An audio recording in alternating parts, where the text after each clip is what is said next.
All right, back with Brian Hayes and Craig Button now. In the last 2 weeks, guys, the Leafs have lost to the Avalanche, the Golden Knights, and the Panthers. 3 signature games, 3 signature losses. Hayes, is there more than just 2 points on the line for Toronto tonight?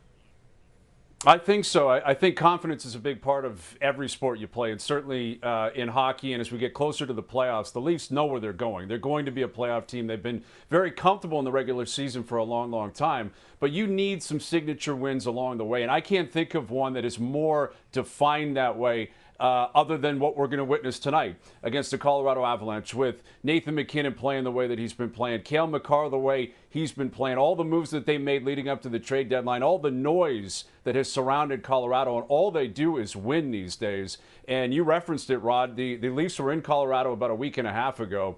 Somehow, miraculously, they were up 4-2 at one point in that game. They ended up losing 7-4, and it was deserved. So they lost outright to Vegas, to Colorado, to Florida. They weren't really that close to competing with those teams. So, yes, I think they need to show up. I think they need to prove not only they can run with the big boys here, Craig, but they can outplay the big boys, and they can do so at home. They need some big, big moments, signature wins to gain some confidence here.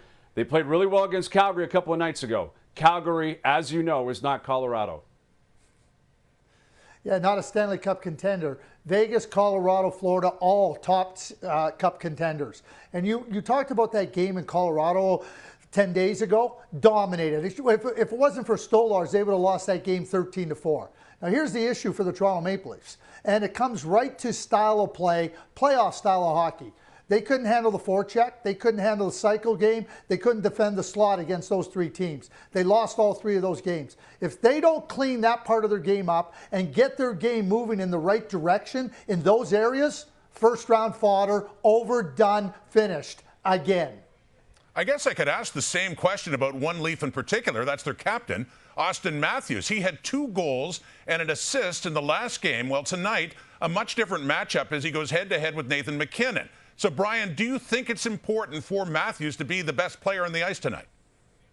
Yeah, I do. I think this is a microcosm of what we just talked about, guys. Like the Leafs are trying to prove that they deserve to be in the same category with the Colorados and the Vegas Golden Knights and the Floridas, and they haven't done that consistently this year. The same thing applies with Auston Matthews. It's probably the most shocking development of the year. And I know he's been dealing with some injuries, and he doesn't want to reveal exactly what they are. But this is a guy, when he's on his game, he's a top 5 player in the world. He's the best goal scorer in the world, and he's a game breaker. That's what he is. And that's what Nathan MacKinnon has been for a long time. MacKinnon won the Hart last year. He's right there with Draisaitl and Hellebuck to win it again this year. He may win the Art Ross. He may win the Ted Lindsay. That's the pace car. Like the pace car in the league right now, and I would say for the last 18 months, has been Nathan MacKinnon, more so than Connor McDavid. It's been MacKinnon, and he's in town. He's only in Toronto once. It's a big profile game, and I think it's imperative that Matthews can match him, because his head coach, Craig Berube, jokingly said, I don't have an answer on how to stop him. He said that to the media this morning. If you have an answer on how to stop MacKinnon, let me know. So if that's a precursor of what we're going to see tonight, that MacKinnon's going to run wild, then Auston Matthews better be willing to keep pace. Because if he can't, and if he doesn't, we're going to see a replication of what we saw 10 days ago in Colorado.